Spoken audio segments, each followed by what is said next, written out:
అనుకోని భయంకర రాత్రి రాజు ఒకరోజు తన స్నేహితురాలు సీతను కలవడానికి వెంకటాపురం అనే గ్రామానికి బయలుదేరతాడు.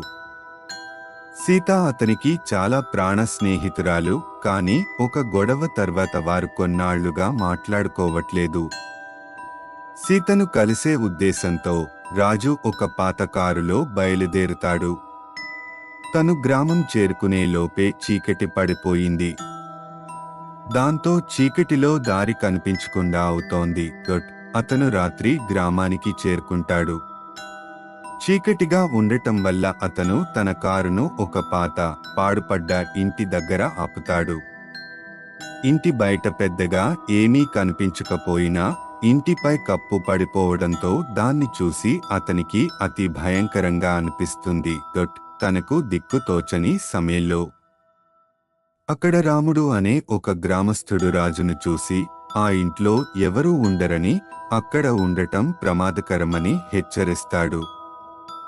రాముడు చెప్పిన మాటలు విని రాజు పట్టించుకోకుండా ఏదో ఒకటి అని రాత్రంతా అక్కడే ఉండాలని నిర్ణయించుకుంటాడు. ఇంట్లో అడుగు పెట్టగానే రాజు గదిలోని పాత వస్తువులు, చీకటి మూలలు చూసి భయపడతాడు. అప్పటికీ ధైర్యం చేసి ఒక పాత సోఫా మీద పడుకుంటాడు. తను నిద్రపోవడానికి అలా వాలుతాడు. వింత శబ్దాలు వినిపించడం మొదలవుతుంది. ఒక స్త్రీ ఏడుపు మరియు ఒక చిన్న పిల్ల నవ్వు వినిపిస్తాయి. శబ్దాలు నెమ్మదిగా దూరంగా వినిపిస్తుండగా రాజు భయంతో గుండె వేగం పెరుగుతుంది. అప్పుడు తనకు వెనుక నుంచి ఎవరో గట్టిగా గొంతు పట్టుకొన్నట్టు అనిపిస్తోంది. దాంతో రాజు గట్టిగా అరుస్తూ ఇంటి నుండి బయటకు పారిపోవడానికి ప్రయత్నిస్తాడు. కాని తలుపులు లాక్ అయి ఉంటాయి. తనని భయం కట్టిపడేస్తుంది. అతని చేతులు వణుకుతున్నాయి. కిటికీ ద్వారా బయటకు చూస్తే ఒక స్త్రీ, అమ్మ మరియు ఒక చిన్నపిల్ల ఆత్మలను చూస్తాడు. వారు రాజుని వారితో ఆడటానికి పిలుస్తారు. రాజు భయంతో ఒప్పుకోకపోవడంతో వారు కోపంగా మారుతారు. ఆత్మలు రాజును చుట్టుముట్టి అతని దారికి అడ్డంగా నిలుచుంటారు. దాంతో బాగా భయపడి రాజు గట్టిగా సహాయం కోసం అరుస్తుంటాడు. అతని అరుపులు విన్న రాముడు వెంటనే ఆ ఇంటి దగ్గరకు చేరుకుంటాడు.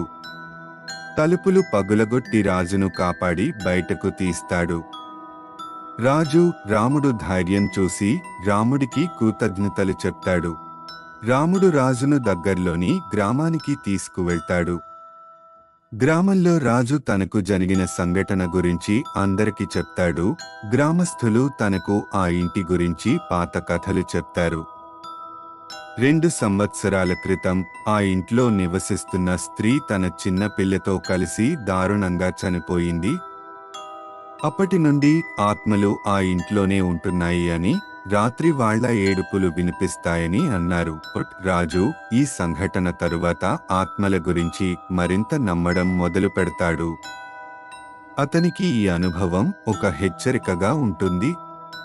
తెలియని ప్రదేశాలలో ఒంటరిగా ఉండటం ఎంత ప్రమాదకరమో, ముఖ్యంగా రాత్రిపూట అని ఈ సంఘటన తనకు గుర్తు చేస్తుంది.